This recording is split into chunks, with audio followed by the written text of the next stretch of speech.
Hello, besties and bosses. Let me make sure this is going in my group so I can see you're here for comments and questions. We are going to workshop some good stuff today that I'm really excited to talk about. I feel like I've been talking about scaling smarter, not harder this year ever since I actually had a conversation with my friend Jason Moss, and I have just been thinking about this a lot and how important it is for our industry. And I was just talking with a friend yesterday who's I think she makes about $500,000 a year, and we were just talking about how much I think of a problem this is in our industry that we just don't talk about enough in terms of how many businesses are talking about making great revenue but are not able to take anything home, have nothing to show for it, are not able to pay themselves, are worried about what's going to happen next month, are not setting themselves up for the future. So I really am on a mission this year. I want to support more of you to scale smarter, not harder, and that means set you up to not just make and chase that top line revenue, but be able to take home, pay yourself more. So that you actually have the money you need and be able to have that overflow so you can invest it. So we're going to dive into that today. I've got a workshop set up, so we're going to talk through what scaling smarter, not harder means. We're going to take a look at a few different things, but I also created a no opt-in playbook for you, a profit planning playbook. Y'all, I could charge money for this. I'm not just patting myself on the back. I think it's so good. This is everything, like everything I do in my business to manage my money. So I make multi six figures, but I also pay myself multi six figures, and I invest about 25 to 30% of my revenue every year. So I make in passive income from my investments about as much as I pay myself every year. And this playbook is walking you through it. We're going to walk through this together, but it has a marketing and sales metric tracker for you, a monthly personal expense and overflow tracker. It's going to help you identify your profit margin, your opportunities to increase your profit margin and take home pay. And then it's also going to walk you through looking at the money you're paying yourself, that profit, your net profit margin, which we're going to explain, but how to identify your overflow, so that extra money, so you can either increase your quality of life to have nice bougie things, or start to look at what is left over to invest into assets so that you can make real passive income without having to create another offer. So let me grab the link for that. And if you're here, obviously, oh, hey, Alyssa, say hi, but let me grab that link for you before I forget. Let's see, this should work here. Hey, Violet, nice to see you here. Okay, just dropping that link for you. Let me know if you get it. It should be in the comments there. If you click on that link, it will walk you through accessing the playbook as well as those two trackers. Again, you don't have to sign up for an opt-in. You can just access. I want this in the hands of every business owner. I really, really, really, like, I'm fully booked. I have great clients. Like, we're doing great. I want you to do great too. So I want this to be super accessible and there not to be any reason for you not to get this tool and information. A couple of things, and then we'll actually have the workshop on this, but just so that you know how to access this. So for the playbook itself, it is a downloadable PDF that has the trackers linked inside of it. It has quite a bit of information for you, just so you understand what's in the playbook. It has journaling prompts for you so that after you're looking at your numbers, you can make sense of them, and you can also start to really put your CEO hat on and to spot those opportunities. With the playbook itself, the best way to use it is you're going to click on the link there. You can download that. I recommend downloading that to your laptop or computer because there are editable boxes for you in there. If you don't download it to your desktop and you type into those boxes, it's not going to save any of your work for you. So that my team made it really nice for you, so you can type in there. You don't have to print it out or anything, but you do need to download it. Both of the trackers, which we will walk through, are Google documents. You just click the link, you get access to them. The way to use those is you're going to make a copy of that to your Google Drive so that you can input the numbers and information. What I recommend doing is making 2 copies of each. So you have one blank copy as a template so you can reuse it later if you want to, and then one that you're inputting the information in. Both of them, you'll see this, there's an explanation in the playbook, have tabs so that you can also use it to track for the full year. I've done one for you, made a second tab in the bottom of the Google document, but all you have to do is, and I walk through this in the playbook, it literally tells you how to do this, but all you have to do is make a duplicate page. That way you can make a tab for the trackers for every month of the year. So those should be super easy for you to use. Again, let me know if you have any problem accessing them, but I want you to have that, and that will walk through a lot of the information there. But now let's workshop this a little bit, because I think the playbook will walk you through how to get all of these numbers, but I think it's really helpful sometimes to understand the context of all of this and what we're talking about. So I guess just to preface this here, and I think this is what I put in the email, and look, you don't have to believe what I believe, but what I really think about with business, and I was talking about this with my friend yesterday, I obviously want to make all the money in the world. We all do. But I really care so much less about how much revenue I can brag about making on the internet. And I care so much more for you and me and for all of us as to how much we're able to take home and actually pay ourselves. And then I care as well as to really understanding what my life needs to feel really abundant. I have a beautiful, bougie life in New York City. I've retired my husband. I live in a luxury loft building. I have a concierge. It looks like a hotel. I get to do anything I want, right? Like I'm really blessed with the abundance I have, and that's wonderful. But what I really care about is also having enough left over after that, that I'm able to invest into assets, which I'm going to talk about more, to create real passive income. One of the big traps I see in our online space that we just don't talk about is people are chasing passive income. And look, I have clients who create passive income. It's a wonderful thing. I'm all for passive income. I'm not actually hating on like passive income streams in your business at all. But I think what we don't understand is in business, if you create, let's say, a course, passive income, there's actually quite a lot of work. It usually takes you about a good year to create the program, record the modules, build the funnel, test the funnel, optimize the funnel, right? There is actually quite a bit of work that goes into it. You're just maybe not scheduled at 2 p.m. on a Tuesday to have to deliver that. And so that's great if that's your business model. If you have kids and you want to, like, that's the business model that works for your schedule. Again, I support many clients to do this. One of my clients who scaled to $1 million, part of the way we did that was through what we'd consider passive income revenue stream. So not hating on that at all. And what I really find a lot of safety in my business and what I think sets us up for future wealth and freedom, where, is what I was saying with my friend yesterday, I mean, I love my business so much, but I also feel so much freedom because I get to do what I love. I love what I do, and I also am building wealth. So I know I only have to work if I want to, and I want to, so I'll keep working. But I think that's what really creates the most freedom for us. And so when we are able to make enough money where we're able to pay ourselves well enough, where we can have a nice life, but we have enough overflow to invest into assets, meaning investments that can pay you income, that is actually real passive income. Because outside of, like, last year, my investments made about as much as I pay myself, and I pay myself multi-six figures. All I had to do for that is to hit a button on a computer to move money from one account to another, right? And it made me, basically I made double my income in my business. And the best thing about that is that that money is also staying put. So it's going to continue to make me, like, that'll keep growing and keep making me money even if I never work.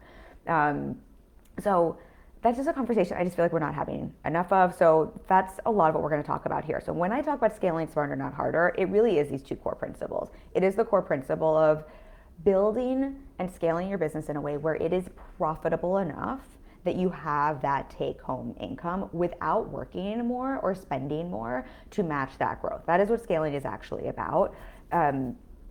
Scaling, like the definition of scaling, is actually to have your revenue grow without your spending, expenses, energy outpacing that growth. So of course, you might find you have to spend a little bit more, or that you have to work, or someone on your team has to work a little bit more to increase your top line revenue. But what we want for profitability, and what scaling really is about, and what Scaling Smarter is really about, is we want that top line revenue to increase exponentially more than the expenses or the time or the work or the effort it takes to make that, right? And what we see a lot in the online space is people just talk about this top line number, and they don't talk about this number here. And a lot of people are making this top line number, and this number here, the time, energy, resources, expenses, are really close to this, right? We want to create a gap here, because that gap is your take home pay. That gap is your leverageable money. That gap is your income, right? That's what we want to make that gap wider. So that's what scaling smarter, not harder, is to me. If you just have to hustle harder to make more of this, right, then this number is going up. Like, that's not scaling, right? You can only work yourself hard to so far, and that's not bringing in more profitability. And honestly, that's just a little bit miserable in my opinion. That doesn't mean we don't have to work. I obviously work in my business. I love to work in my business, right? We're talking about scaling smarter, not harder. And then again, that other part of scaling smarter, not harder, is as we increase that gap, being smart with the money that we're making.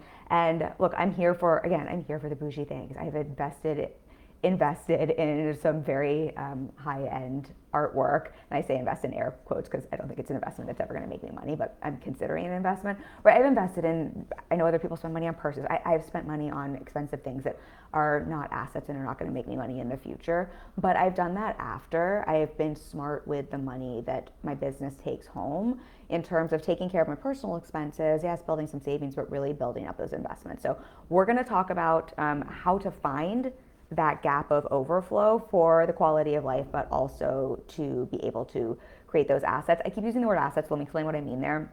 You might have heard me talk about this before. Robert Kiyosaki, who is the author of Rich Dad, Poor Dad, he talks a lot about this, but in terms of rich people spend their money on liabilities, wealthy people invest their money into assets. And basically the difference between a liability and an asset, I know this is a little dorky. I hope this is valuable for you all. I know this is not like the sexy, like, I don't know, some of the sexy conversations we might have, but I think this is like, please hang with me for this conversation, because this conversation and understanding this and starting to implement all of this literally can change your whole financial future. Like, I know I'm setting myself up to never have to work unless I want to, and to have millions upon millions upon millions in the bank when I retire, and I'm going to be able to retire early, but it's because of understanding these concepts. So again, I know these are not so sexy, but I really hope, I feel like this is so important. I feel like this is the education we just don't, because it's not sexy, we don't talk about. So a liability is anything we spend money on that doesn't make us money. Liabilities aren't bad. We need liabilities in our life.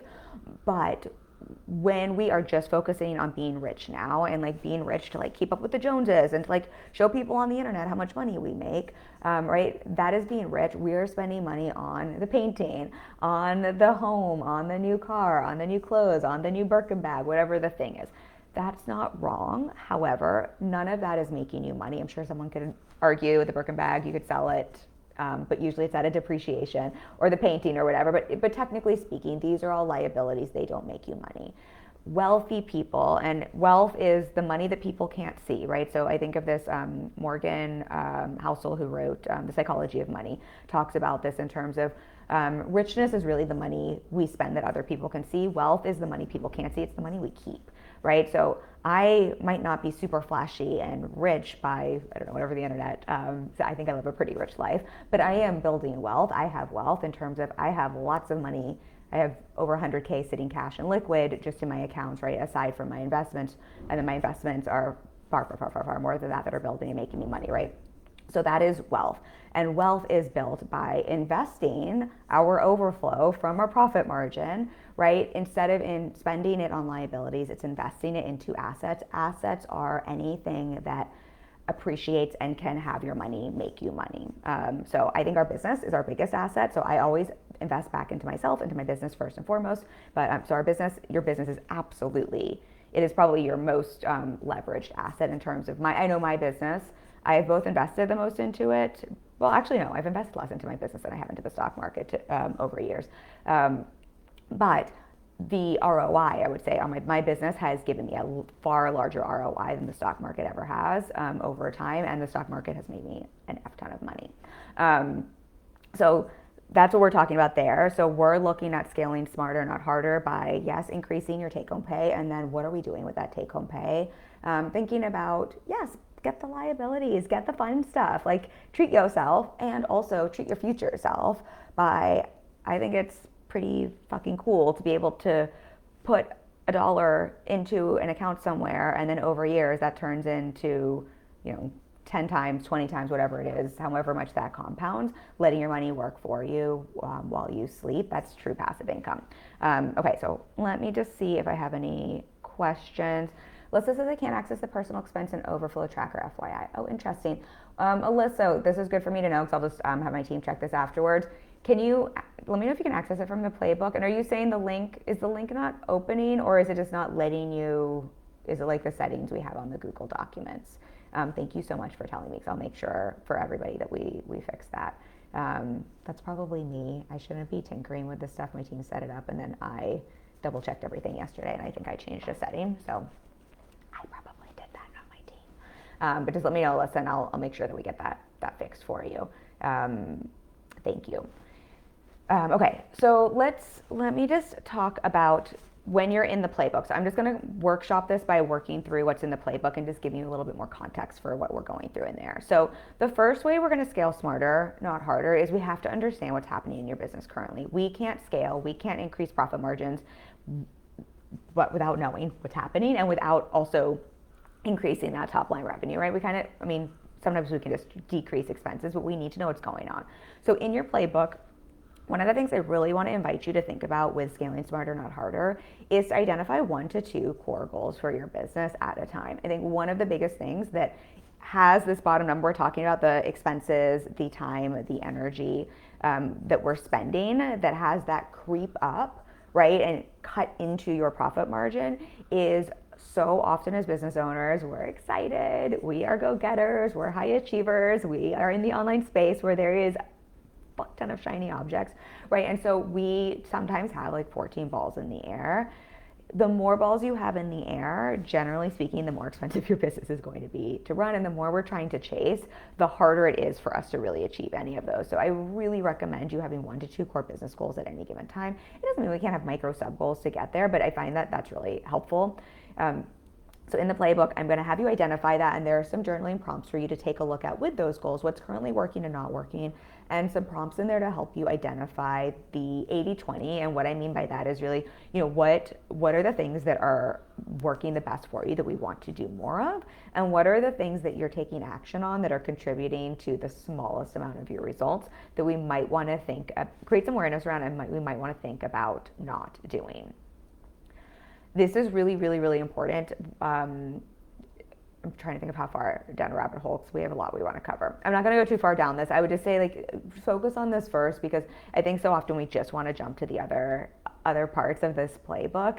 But if we don't start here, if nothing else, what I find happens, and what I think one of the biggest silent, what do I want to call it? The most insidious things in our online space we don't talk about that actually cuts into profit margin and your take-home pay far more than people realize is shiny object syndrome, and paying attention to what other people are doing and not knowing what your core goal is. When you don't know what your core goal is, everything people are selling online seems so shiny and interesting, right? And this is when we get really over leveraged. We're investing in too many courses, too many programs, too many coaches, too many team members, too many strategies. And it's not because the courses, programs, coaches, team members aren't good. It's just, if your goal, I'm just making this up, is to have a 6-figure launch with your course, and so with that you need to grow your audience, and if you decide to invest in ads, I'm just making this up, those are some of the things you need to focus on. But you haven't identified that, and you're not staying focused on that, and someone over here is talking about organic growth on Pinterest, and someone over here is teaching a program on how to sell courses through YouTube, and someone over here is talking about the way they made passive income by having a strategy where they had a self-liquidating offer, and whatever.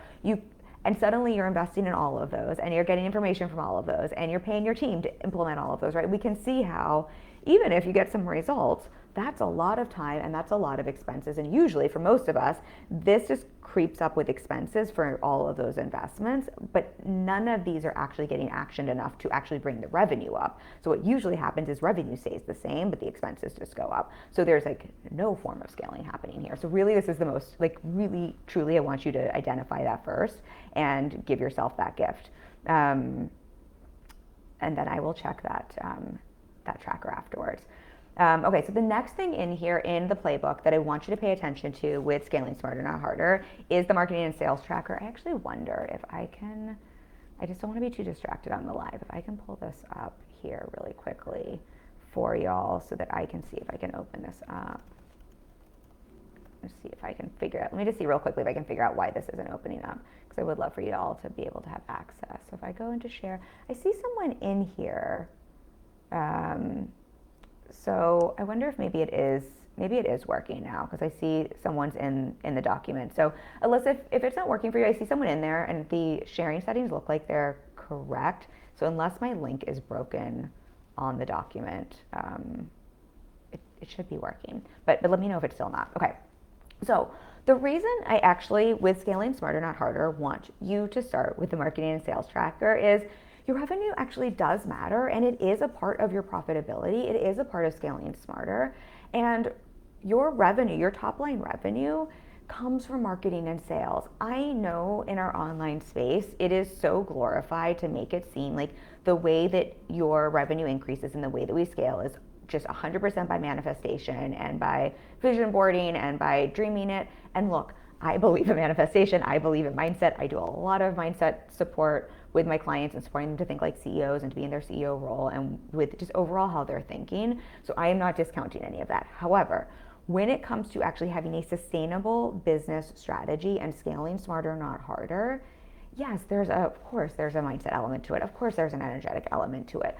But at the end of the day, what drives revenue in your business is marketing and sales. Like, I just don't know how else to be the bearer of bad news. I feel like manifestation gets sold a lot as a business strategy because I'm going to try not to go off on a tangent here, but because there's so many people who want to avoid marketing and sales, and so that just feels really alluring, right? If I'm telling you, if you just think positive thoughts and like go look at expensive things and act it before you are it, and you never have to market or sell or show up, and you can just do whatever you want to anytime you want, that is so fucking alluring.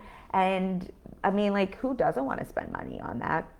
And I will tell you, a large portion of my clients make six figures, multi six figures, and seven figures. I have many peers who are making high multi six, seven, multiple seven figures. There is not a single one of them that is making that kind of money that is not focused on marketing and sales, and there's not a single one of them that's making that kind of money and paying themselves well that's not looking at marketing and sales. So that's why I want us to look at this. Now, this doesn't mean you have to hustle. Like, this is all about working smarter, not or scaling smarter, not harder, right? This isn't about hustling your face off, but it is understanding that this is a big part of what's going to help you make more money. And a lot of times when we're just focused on the manifestation side, even if we are marketing and selling and we're not focused on this in our business, like CEOs, this is when we see business owners who are really stressed and frazzled. You would be surprised how many business owners are making multi six figures or more who are so stressed because they feel like they're throwing spaghetti at the wall and it feels like a fluke and they don't know how they made their money. And part of that is because they're not looking at and tracking marketing and sales. So I will get off my soapbox here. I feel like I'm being a little preachy, but I want you all to make money and to have ease and less stress and peace in your business. So in this tracker, what I really want you to start to look at and pay attention to and start to measure are your daily sales, marketing and sales actions. I'm going to share some examples for you and what we're looking at. But the reason for this is what I really find happens when we're not scaling, when we're not making more revenue, which of course impacts our profit as well. But when we're not hitting those numbers in our business, and when we're looking at marketing and sales, I really see the pendulum swings one of two ways when we don't have awareness on what we're doing. It is either in the side of like, I hate marketing and sales. I just want to be manifestation only, right? I just want to bury my head in the sand. I just want to do whatever I want to do, whenever I want to do it, right? It's almost like the bury our head in the sands, like camp. And with this, usually that's also when it's like, it feels like I'm doing so much, but like, I don't know what's working, or it feels like nothing is working. And oftentimes, when I'm working with clients like this, and we actually take a look and track what they're actually doing and how much they're actually showing up, what we see is there's a lot of mental anguish around the marketing sales, but not actually a lot of practical action being taken or practical strategy being implemented. It's just a lot of like heady stuff. So if we are in the manifestation camp, again, I believe in manifestation, what we focus on expands. So if we're focusing on marketing and sales sucks and working so hard, even if we're not, right? Like, that's actually what we're expanding and creating more of. That's what we're manifesting. But the other side of the pendulum, and that I see for a lot of my high achiever, like go-getter clients, I fall into this just in terms of like, those of us who've had to unwind that story of like hard work equals more money. I talked about this on last week's live stream, or like I think I fall into this as well. I've had to do a lot of work around, look, we have to work in business, but we don't have to. Working harder is not what helps you to scale. Like, it just really and truly is. And I think for many of us, when we fall into this other camp, we get a lot of, or we have in the past, I've had to really unhook from this, but we get a lot of our validation from working hard, or a lot of our like, good girl, like it's okay, or like approval, or what's the word I'm looking for here? Like acceptance, like it's okay that that you're getting results in your business from the fact that we're working hard. So I think that can be the other place. And so where I think tracking your marketing sales can be really helpful is when you're in this camp, that is not actually better. I've talked about this quite a lot. This is also when we can get into that overdoing place where it actually starts. We're talking about top line revenue and energy, effort, work, and money it takes to get that, right? We want to increase this gap here, right? We don't want to decrease the gap. When you're in this like hard work, grind it out mentality, you're like, I need to do more. Hard work is how I get my approval, or why it's safe and okay for me to get results. That's more energy and effort, and that costs you money. It either costs you your own time, energy, which is, I mean, especially if you have a one-on-one model like me, right? That's a time spot I can't fill in with a client, but it's your time is worth money, or you're paying team, or you're paying ads, right? The more you're doing there, right? The more you're spending, and the more you're cutting into your profit margin. So this tracker, I really want you to track for your own awareness to see, like, just you can be honest with yourself. If you want to make more money, track this for a month and you will see exactly why you are or not getting the results you want, and you will see exactly where your opportunity is to increase results. But if you are making money but you don't have the profit you want, you're also going to start to see where are you overspending in time or in money. So a couple of the numbers to pay attention to in there. Just seeing, I don't think I have questions, y'all, but I know sometimes Facebook is really slow with giving me things. So I don't have another question.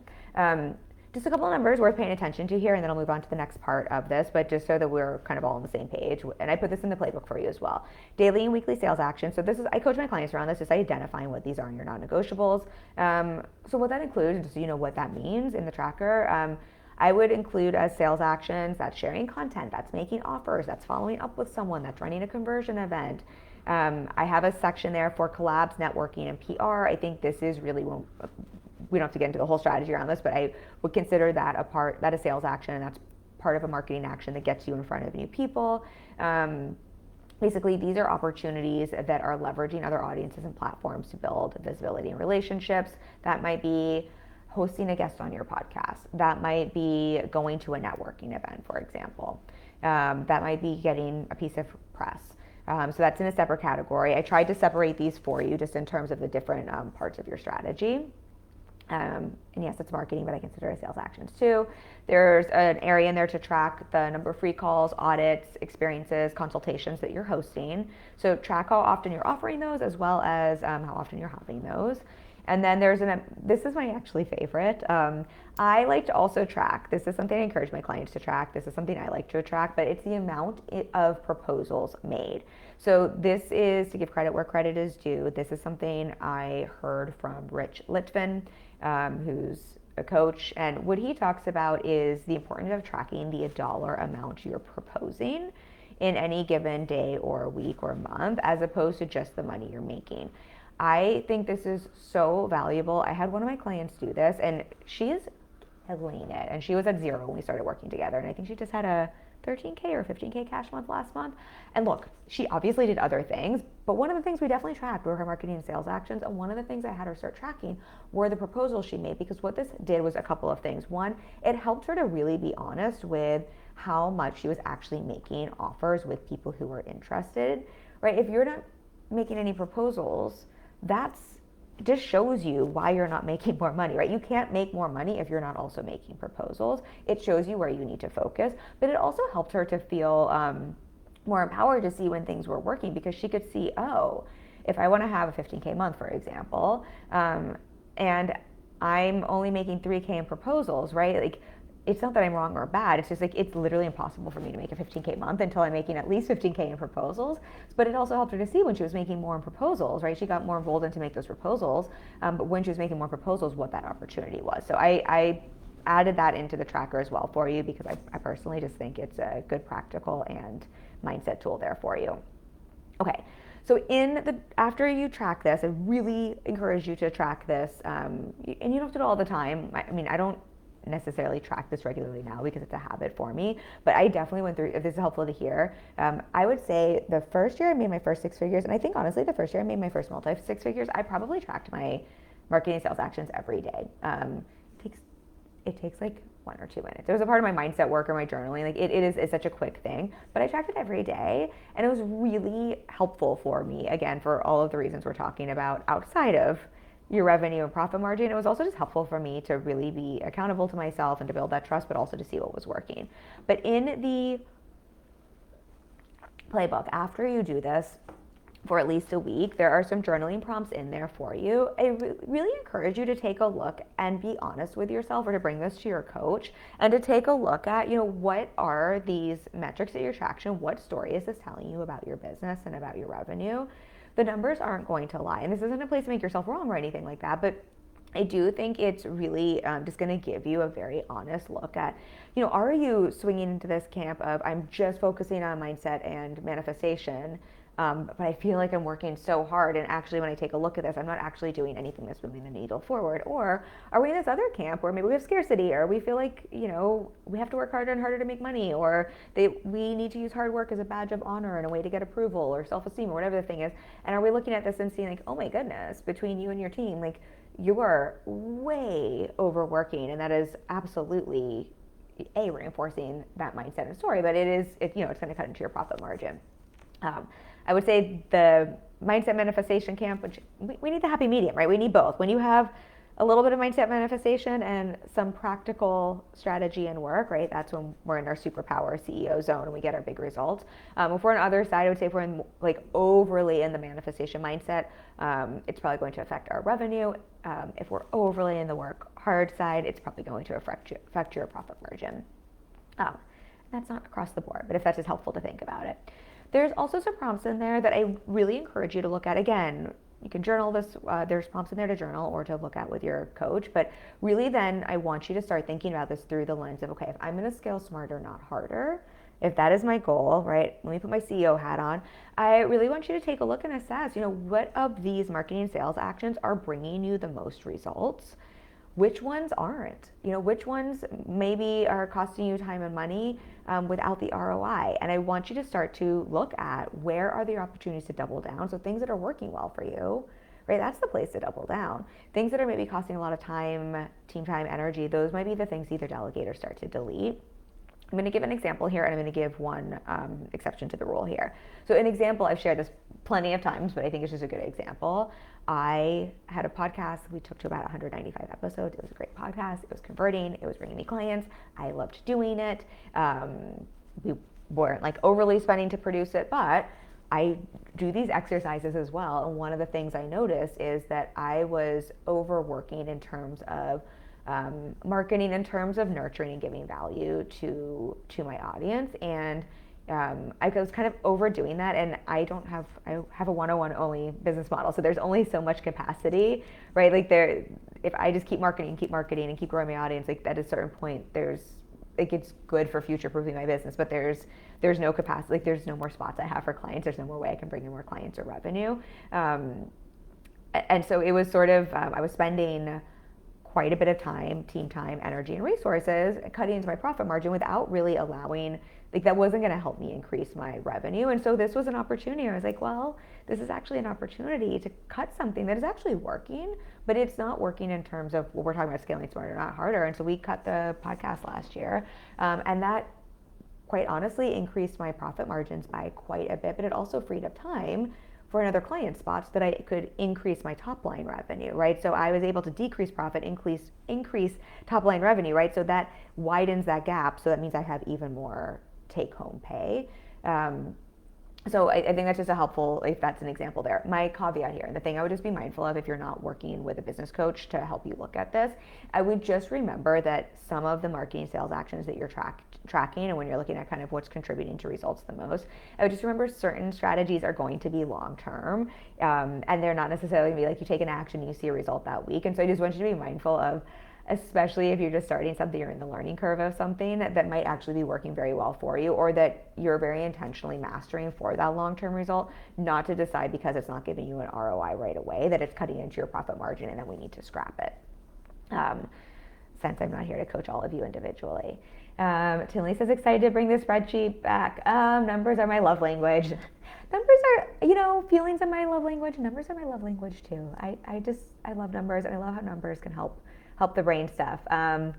So glad that you like this spreadsheet. Tinley, will you let me know if you're looking at this? Because I know Alyssa couldn't access the personal expense and overflow tracker. I'm just wondering and I think she had to hop off. I'm just wondering, I saw people in that, but I'm wondering if we can access that, okay?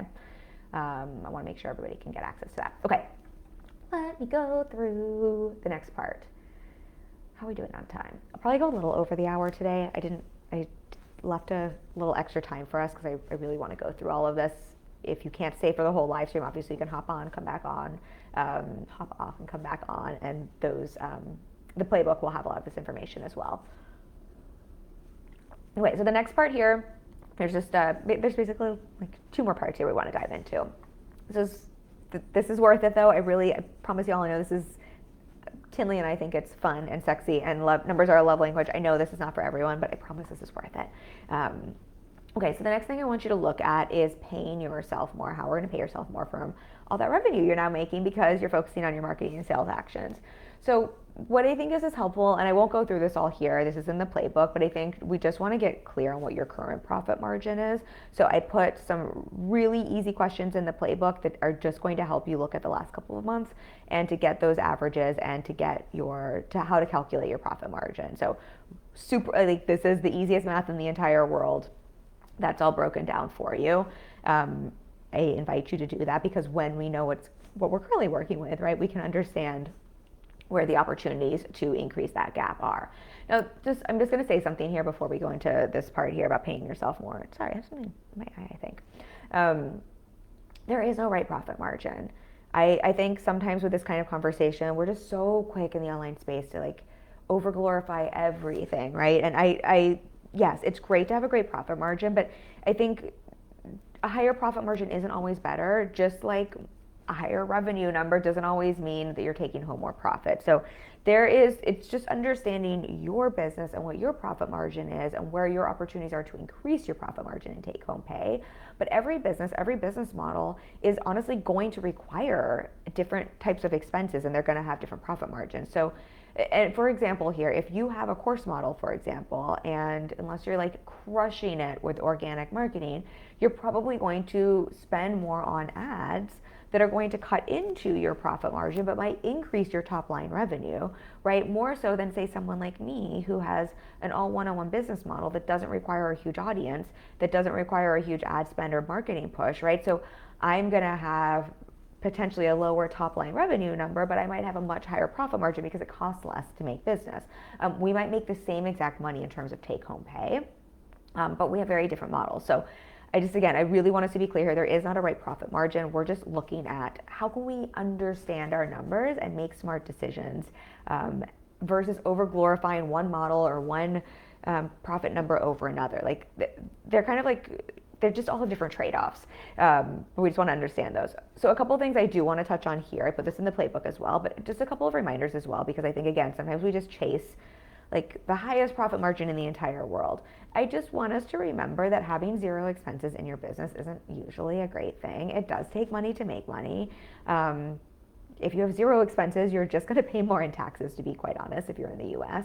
And yes, you might have an impressive profit margin, but if you have low expenses, that might also mean you're not leveraging your resources fully. You might actually be working harder than you need to make that money, and you might also be putting a cap on your growth and scalability. So when we're looking at scaling smarter, not harder, we are looking at scaling your revenue.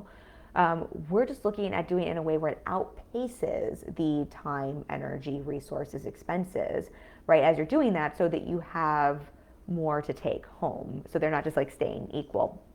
It doesn't mean we're looking at how do we not spend any money, or frankly, like how do we not spend any time?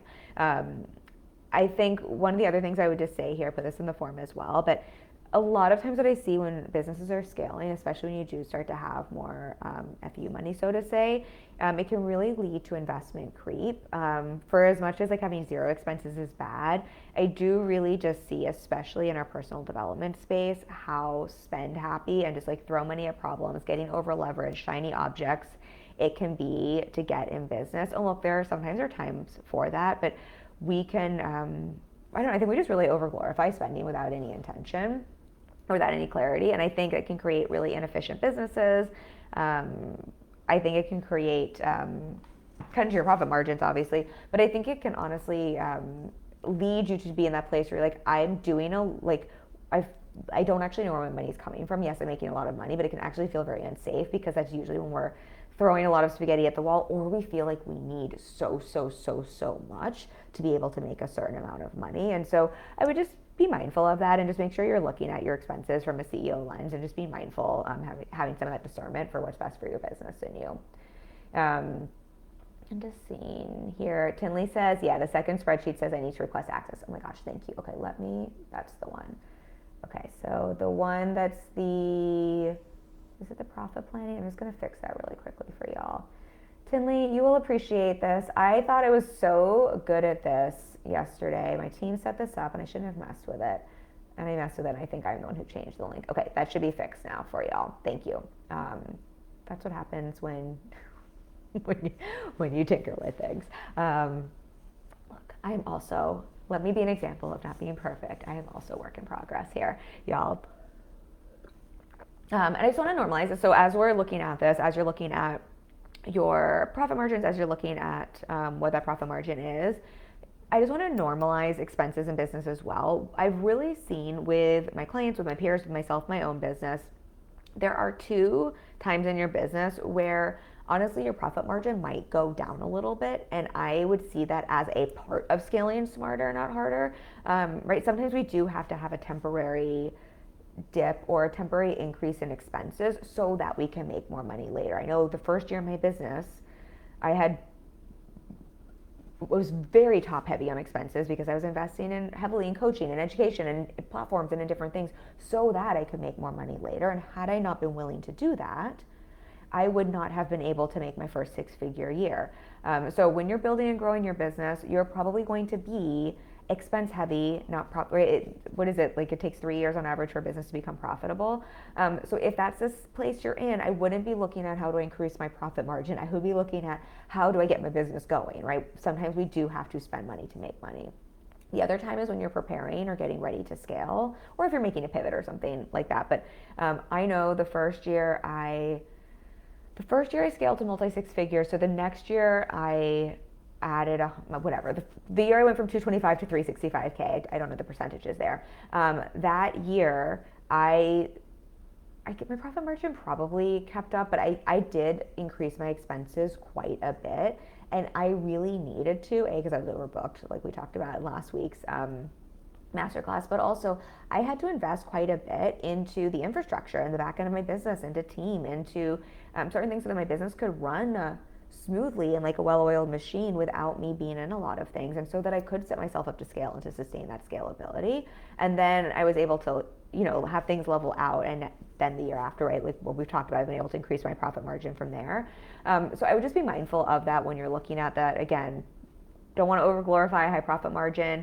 Yes, we want to pay yourself more, but there are those 2 times where honestly, strategically, it's probably going to be a time where you might not pay yourself as much so that you can pay yourself more later. Tinley says it works. Okay, great. Yeah. Thank you so much.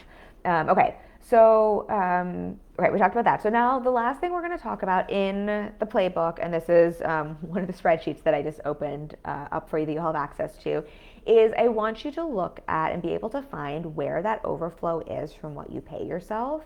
Understanding what that is so that you can increase your quality of life, right? Buy the things that make your quality of life better, invest back into you as a human, and also where you're going to have that leverageable income to invest back into assets. And those assets, again, are those things that are ways that can appreciate, right? That your money can make you money, aka true passive income. We're not hating on passive income streams in your business, but this is, again, like true passive income where you literally don't have to work to make that money, or it's like very, very little work.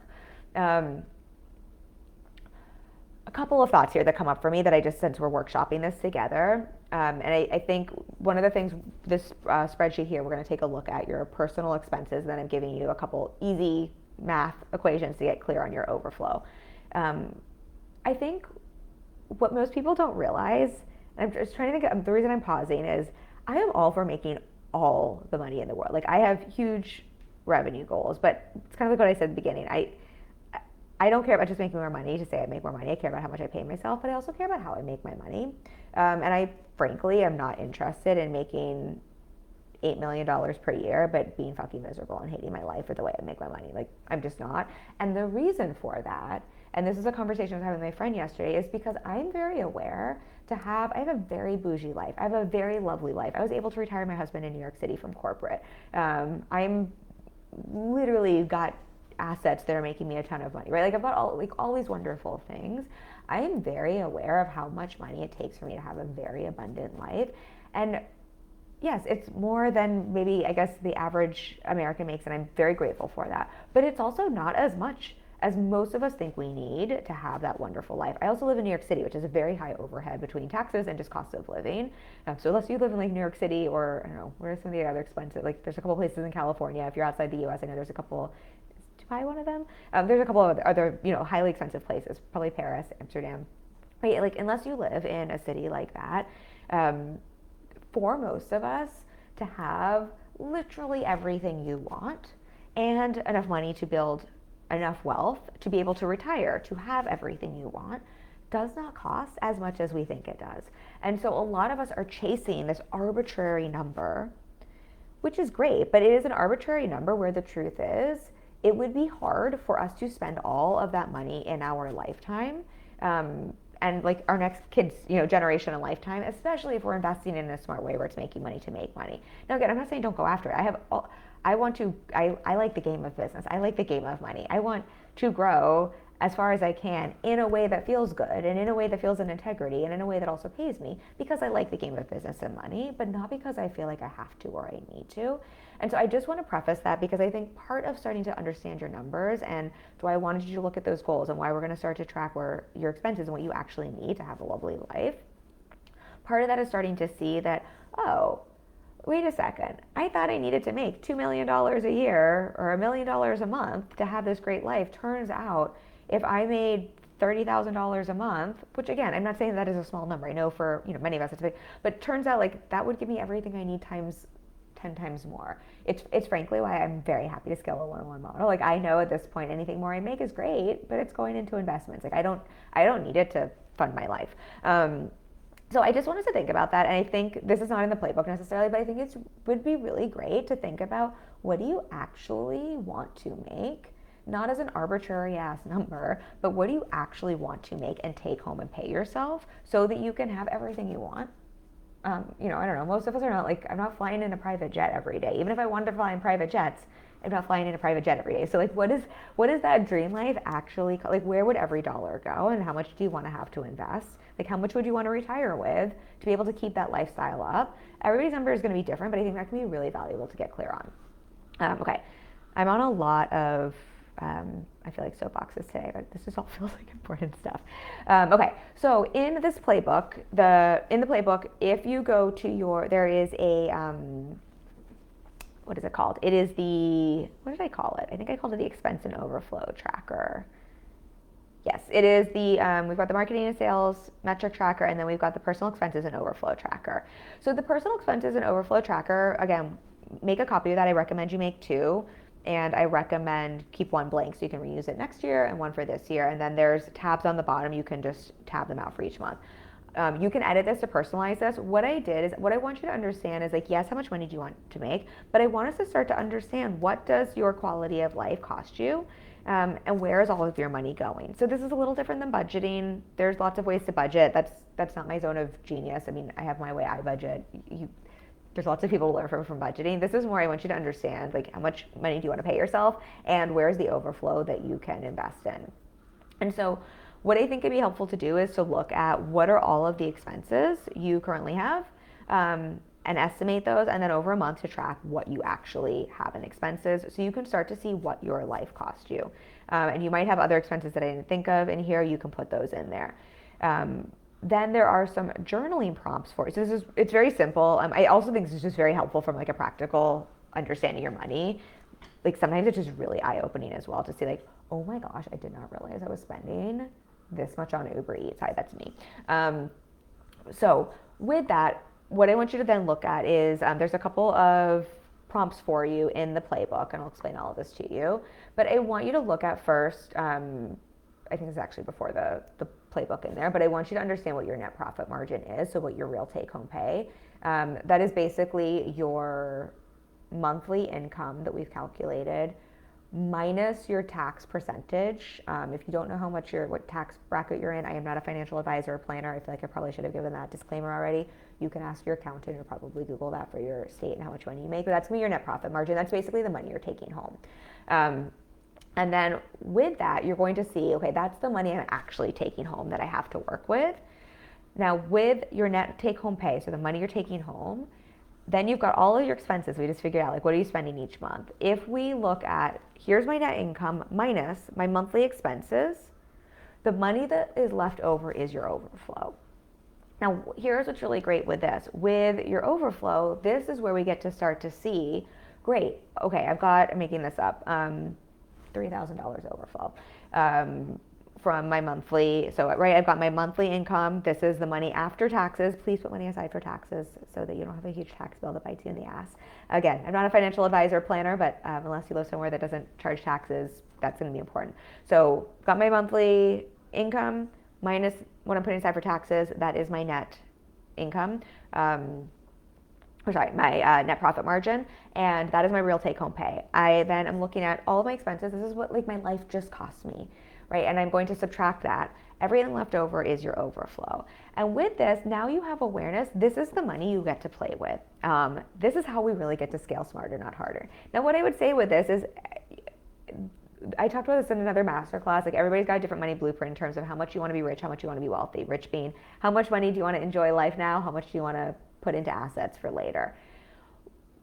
For you, I really invite you to look at, is there quality of life stuff you want to invest back into yourself first? Great, right? Use that. Now you know how much overflow you have to increase your quality of life. You want to get a monthly massage. You want to get a nicer place to live. You want to upgrade your car. You want to buy a painting like I did, right? These are quality of life things. These are liabilities. They don't make you money. I mean, we could argue.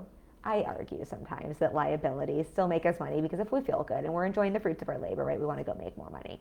But practically speaking, they're not building wealth. So then you know the overflow you have to do that. Go have at it. And if you're doing that regularly, now this becomes an expense, right? So it's going to cut into that overflow. Then whatever overflow is left over there, right, that is the money you have that you can leverage to invest into any kind of passive income stream, any kind of asset, real estate. That might be your 401k. That might be, I mean, I highly recommend doing something that gives you a tax benefit as a business owner, because then you can double dip. Or that might be investing into another business. That might be investing back into your business. But you're going to see here then what you have to work with. And so that's how you use that spreadsheet, and really what I want you to play with there. I'm just going to see if I think Tinley, you're here. If anybody has a question around that, please let me know. I'm happy to stay on for a couple of minutes, or like how I think about this. The other thing that's in the playbook that I would invite you to look at is, once you have awareness of these numbers, awareness is power. So there's some journaling prompts for you in there. Depending on your goals, right, you may want to look at, I mean, overall, I would take a look at, what are these numbers telling you? Are these numbers telling you, oh, actually, I want to increase my take-home pay so that I can afford my quality of life, or so that I can afford my expenses? Great, right? Then we go back to your monthly marketing and sales tracker, right? You know what you need to do to increase your monthly pay, right? We need to look at either increasing your top line revenue or decreasing what you're spending to make that money so you can take home more money, right? Like, this starts to answer the questions for you. If you're thinking, oh, actually, I thought I needed to make 5 times more to have the life I want. You're looking at your numbers and you're like, actually, I just need to organize this a little bit better. And if I'm actually making more than enough. And if I just invest this overflow, portion of this overflow, I could be a multimillionaire when I retire. Right, then you know that you could start taking those actions. And kind of everywhere in between, it's just going to start to give you some insights there. So I would really use these numbers to see what story they're telling you, what insights they're telling you. They're also going to start to give you, help you notice where can you reduce expenses if you want to increase your overflow. So this is part of scaling smarter, not harder. Look, yes, we can always just make more money and pay ourselves more, but that does require more work to some degree. Sometimes the way to scale smarter, not harder, is to look at, oh, I'm making a lot, but I'm just spending all of my money on Uber Eats, for example. I'm just saying that and giving myself a hard time because I spend a very embarrassing amount of my budget is spent on eating out. It's one of the things that brings me joy. I'm actually not mad at it. It gives me back my time. I live in New York City. It's one of my favorite things. And if I wasn't able, like my top priority is not eating out. My top priority is actually building wealth. I mean, in that case, like I have other top priorities like my business and my healthcare and my personal care, my mindset, or my mental health, and where I live and that sort of thing. But outside of that, I would not say that getting takeout as many days per week as I do is more important to me than building wealth and having millions in the bank when I retire. So if I was in a place where it's like, oh, I don't have a lot of overflow, and I know my top priority is to build wealth and to invest into assets, then looking at this tracker is really helpful, because then I can see, oh, we spend what, $1,500 a month on takeout. That's really helpful, or whatever it is. We spend a lot on takeout. Don't judge. Don't judge. It's all relative, right? But I could see, oh, I wouldn't even have to stop eating out. I could just drop that to $500 per month, right? And then there's a big chunk of money that I could reallocate into an asset that would help me to, make more money. So this is also where going back to your goals and understanding what's important to you, and understanding, do you want to be more rich? Do you want to be wealthy later? What are your priorities is really important. But this is how you scale smarter, not harder, because you can see, if I did that, I really wouldn't have to change my quality of life that much. Like, it would be a temporary trade-off of not getting as much takeout, but I could still have takeout, right? But I could take that money and put it into an asset that's going to literally make me money while I sleep. And that is going to give me more income, right? Without doing anything other than not spending money here, investing it here, right? That is literally scaling smarter, not harder. And so, yes, sometimes it's helpful to just be able to pay yourself more and more, but within whatever you're paying yourself, I cannot tell you how many people are making millions of dollars and have nothing to show for it, and it breaks my heart. It's so great that they're having such a great lifestyle now, but it breaks my heart, because there's only so much it's a very unsustainable place to be, but there's nothing left to show over for it. It's like, if they just bought one less Birkin bag, and I'm not hating on Birkin bags, like if you have the overflow for that, you like that, that's your thing. I'm so not hating on that. But in terms of, if you just take a small portion, right, if you're just willing to make a small trade-off, a lot of times you don't have to make more money. You don't have to work harder in your business. You can just reallocate it in a smart way. And that will make you, again, my investments made me about as much, I think it's just a little bit less, but about as much as I paid myself in my business this year. That means I basically doubled my revenue in my business. And that doubling my multi-six-figure revenue probably took me all of a half an hour in the whole year of like pressing buttons on a screen to move money around a couple of times a year. So I just want you to see, like, that's how you use this. Again, it's also going to help you see, oh, what is the right problem to solve? I do need more revenue. Great. Then I need more marketing and sales. Or actually, I've got enough revenue. I need to actually stop spending so much to make that revenue. Great. Let me go look at team expenses, right? Like, how are we being efficient, not efficient with what we're doing? Oh, I have enough revenue. Great. I have enough profitability and paying myself well. Let me look at my personal expenses, where they're going, where that overflow is, and start to make some of those decisions to set myself up. Okay, I hope this all makes sense. If you have any questions around this, please drop me a message here. So I want to be available to you for this. I know this might take a little bit of time to go through, but your future self, your future multimillionaire self will thank you for it. The last page of the playbook has some prompts for you to celebrate, and to have just to celebrate doing this work. And what I recommend is having a regular money date, whether that's once a week, once a month, but just to review these numbers. Make it fun, make it enjoyable. My husband and I do this regularly. I find it's just really helpful to stay on top of your numbers. So hope this was valuable for you. Again, if you have any questions, let me know. If you're listening to this and you're like, great, I love all of this, I also am ready to scale smarter, not harder this year. I want to set my business up, yes, to make multi-six, seven figures, but I also want to set myself up to pay myself more, ideally 6 figures or more per year. And I want to understand my business. I want to understand my marketing so that I know what marketing sales actions I need to take and in what order to bring in that revenue. I also want to know how to be really smart with what I'm taking action on, so that I'm not over leveraged or overspending or overworking. And I want to be smart about what I'm doing with my money and how to think about it. That is what I support my clients with all day, every day. I have very limited one-on-one spots opening up between my strategy intensives and my ongoing 6-month coaching partnership spots. I do have, I think I have a VIP day this quarter. I only do one VIP day per quarter, but I think we have one in fall and winter still available. I think someone has maybe got bookmarked for winter, but we technically have VIP day, maybe a VIP day left, and I might open up one more. But I have a couple limited spots opening up, so I will drop a link for a free coaching consultation.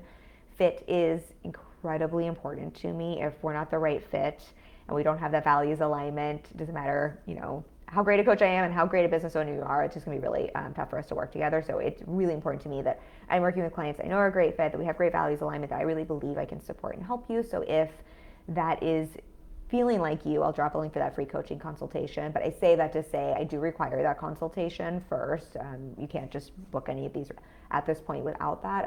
And that also means if you're not sure, please take me up on the consultation. You're going to walk away with value from that no matter what. I've had people book those consultations and go on to get results, tell me they would have paid $1,000 for them. It's completely free and you have nothing to lose, because I promise you, if I don't think I'm the right fit or the right person to support you, or I don't have the right skill set for what you need, I promise I will let you know and do my best to send you with a referral for someone who would be a good fit. Okay, that is everything I've got for you. Let's scale smarter, not harder this year. Let's pay attention, yes, to revenue, but let's stop chasing revenue at the expense of our take-home pay. Let's enjoy our take-home pay, but let's also be smart with our take-home pay so we can set ourselves up for that future wealth. That's what I want for us this year. All right, I love you all so much. Thank you for being here. Again, if you have questions, let me know, and I'll see you next week. Bye.